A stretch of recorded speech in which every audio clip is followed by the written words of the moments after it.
Қастес бағалау жүйесі Қазақстандағы қазақ тілін білетіндігін, қазақ тілінде оқығанын, түсінгенін, тыңдалым бойынша түсінгенін бағалайтын, немесе жазылым бойынша біліктілігін бағалайтын бірден бір бағалау жүйесі болып табылады.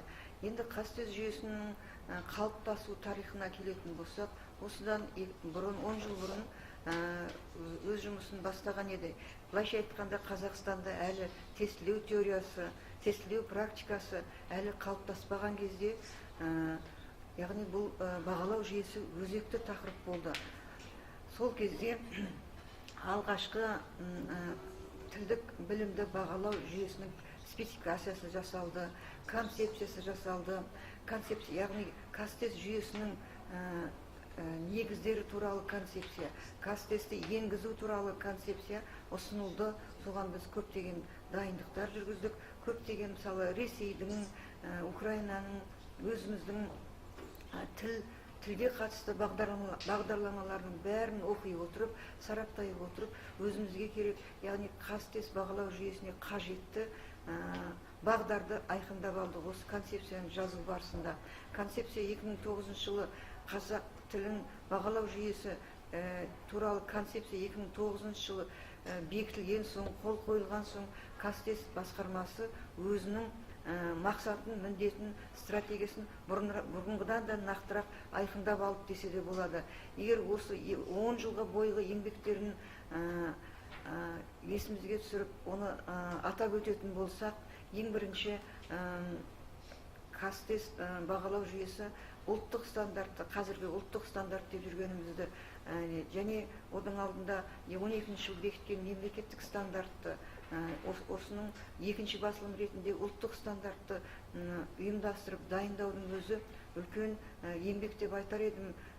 Және одан кейін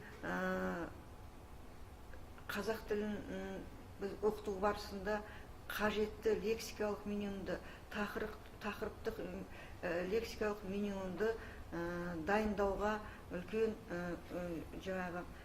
еңбек жасап, яғни ғалымдарды біріктіре отырып, осы тақырыптық лексикалық минимумды жарыққа жариялады, елге жариялады. Одан кейінгі үлкен табысты еңбегі бұл Қастес ұйымының тағы да ұйымдастырған қазақ тілін оқытуға арналған деңгейлік оқу құралдары десе де болады.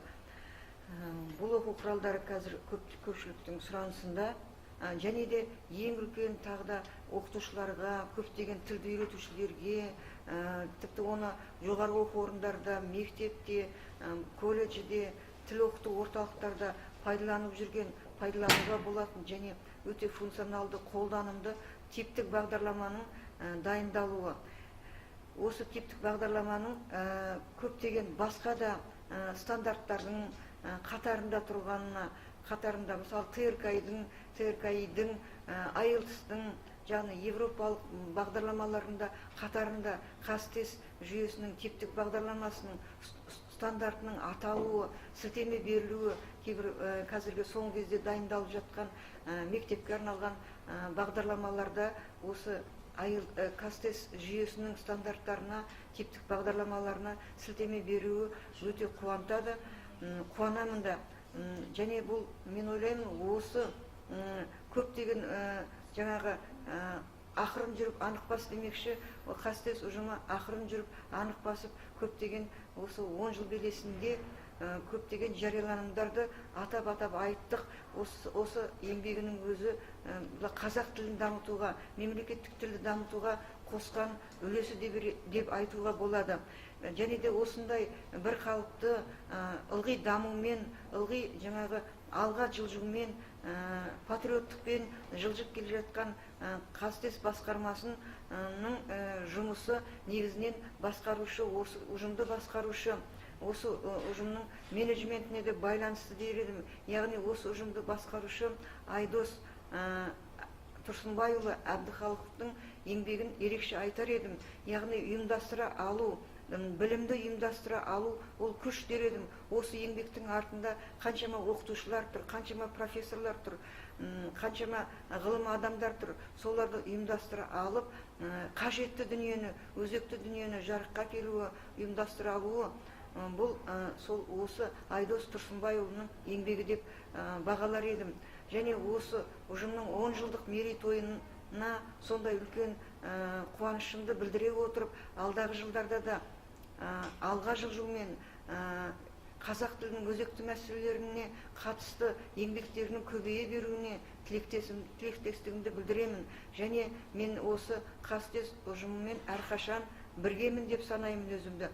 Кейде жаңағы осы обастағы әлі ештеңе жоқ, тестілеу практикасы да жоқ, бәрін нөлден бастаған кезде мен Қастес ұжымымен бірге болдым. Сол кезде ұжымда небәрі 3 адам қызмет істесе, бірі Айдос Тұрсынбайұлы Әбдіхалықов, бірі осы өзім, үшіншісі Шарапат деп айтар едім. Және қазір ұжым кеңейді, мақсат міндетте кеңейді.